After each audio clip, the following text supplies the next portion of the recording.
Cain, Abel, and the first murder. The consequences of jealousy and sin. In those early days, the world was peaceful. It had not yet been influenced by civilization and was not burdened by centuries of suffering. While the rivers flowed freely and unimpeded, the wind rustled through trees that had never been harmed by an axe, and the stars in the sky kept a watchful eye on a creation that was still in its formative years.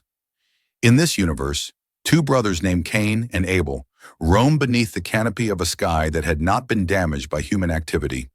Cain, the firstborn child of Adam and Eve, was burdened with the responsibility of carrying on their lineage.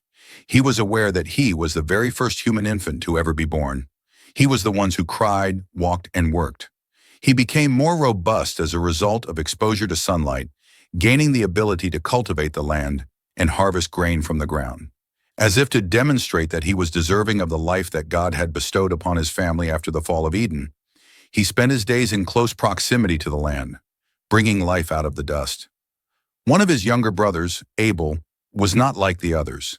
There was not the same kind of pressure that was not obvious to him. On the whole, he exuded a calm and collected demeanor. As he wandered around with the goats and sheep, he listened to the wind blowing through the hills, and he discovered that the rhythms of creation brought him contentment. Cain saw sweat and struggle, but Abel saw grace and presence in the opposite situation. In spite of the fact that they were related by blood, they were completely different in character. That both of them made offerings to the Lord was a fact that transpired. It was not merely a matter of tradition, rather it was a sign of respect. Cain brought a portion of the fruit that was grown on the hill. In the same manner that one might arrange pennies on an altar, he meticulously arranged his produce in a manner that was precise but impersonal. On the other hand, Abel brought the firstborn of his flock, which was the most carefully selected portion, with a reverence that shone brightly in his heart. He wasn't just carrying out his responsibilities.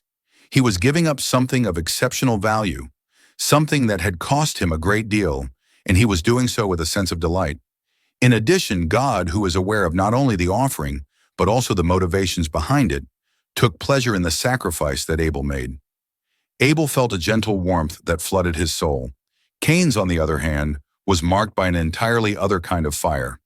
It appeared as though his own offering was disregarded, while the one made by his brother was honored. It was painful. His mind began to be filled with 1,000 questions that he had not yet asked. How come he? Is it not possible for me? What exactly did I go wrong? Nevertheless, the questions were not truthful. Rather than looking for the facts, they were trying to justify their wrath. Cain's face became darker, and God took notice of it. Once more God came, but this time not to punish, but to guide. Cain, the Lord inquired, "In what reason are you so angry? What is the condition of your face? Will people not accept you if you act in a way that is morally sound? Sin, on the other hand, is waiting for you at the door if you do not. Your presence is what it longs for. However, you are obligated to exercise authority over it. Imagined as a wild beast, sin was shown as being concealed, silent, and waiting." Cain was standing at the entrance, holding the door handle in his hand, but he ignored the warning and continued on his journey. He did not disclose the words that God had spoken to anyone. It was in stillness that he kept the storm within him, feeding it and nurturing it all the while. The object of his envy was no longer only an offering. Rather, it had become an issue of identity. The approbation of God was something that Cain lacked, but Abel possessed it. Cain experienced a sense of rejection as a result of that approval. He reasoned that the only way to restore his worth was to eliminate the person who was in a position of superiority over him. One day, as the sun ascended lazily across the sky, Cain said to Abel, "Come, brother, let us go out to the field." Abel, naive and full of trust, followed him. They walked to where the dirt extended wide and open. No one was near. No one could hear. There were no yells, no cries. There are no cautions. Only one moment and a decision to make. Moreover, Cain struck. There was no mercy, instantaneous, without reversal. The land, which had previously been abundant with fruit and wheat, was now presented with a different kind of offering, the blood of a man who had done nothing wrong. A quiet descended across the planet as a result of the fall of Abel's body, a silence that ultimately reached the heavens themselves. Afterwards, God called out, just as he had done in the garden, not because he was unaware of what was going on, but because he desired for Cain to express his thoughts. "Please tell me where your brother Abel is." As his hands continued to be stained and his heart continued to become more resolute, Cain responded, "I don't know. Am I acting as my brother's guardian?" More than that, it was an unwillingness to take responsibility for what had happened. It was a lie. Cain desired to continue his life as if the relationship he shared with Abel was of no consequence.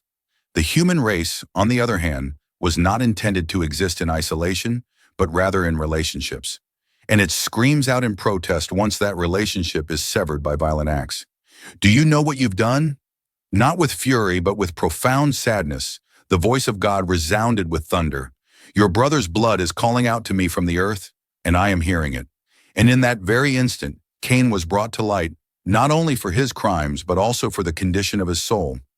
Despite the fact that God did not strike him down, he did pronounce a curse, which stated that the identical ground that Cain had worked in the past would also work against him.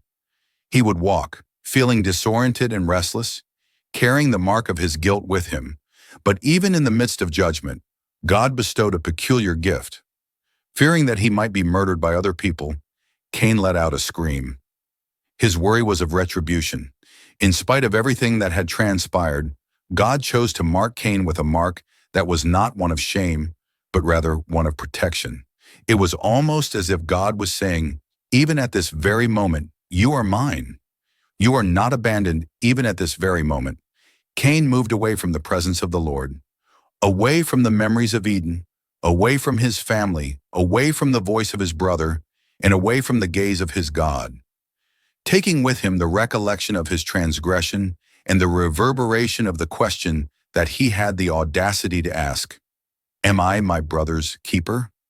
He made his way into the woods. There was more to the story than that. It eventually formed a strand that runs across the entirety of human history. It turned out to be a warning that was etched into our very hearts, due to the fact that, at moments, each and every one of us is Cain.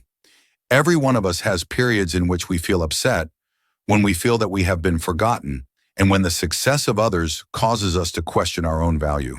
During those times, sin is standing close by, being silent and patient as it waits for the door to open. The story, however, also inspires us with optimism. However, despite Cain's fall, God continued to communicate with him. There was still a warning from God. Despite everything, God showed mercy. If God is able to reach out to a murderer and provide them with a symbol of protection, then he is also able to reach out to us. In spite of the fact that his brother has muffled his voice, Abel's voice continues to be heard. The blood of Jesus Christ pleaded for justice, but later on in the narrative of the Bible, another blood would speak, but it would come from a crucifixion rather than from the ground. In the New Testament, it is written that the blood of Christ speaks a better word than the blood of Abel. Instead of speaking of vengeance, the blood of Christ speaks of forgiveness. As the story of Cain and Abel comes to a close, it is not simply about the anger of one of the brothers. It is a matter of decision.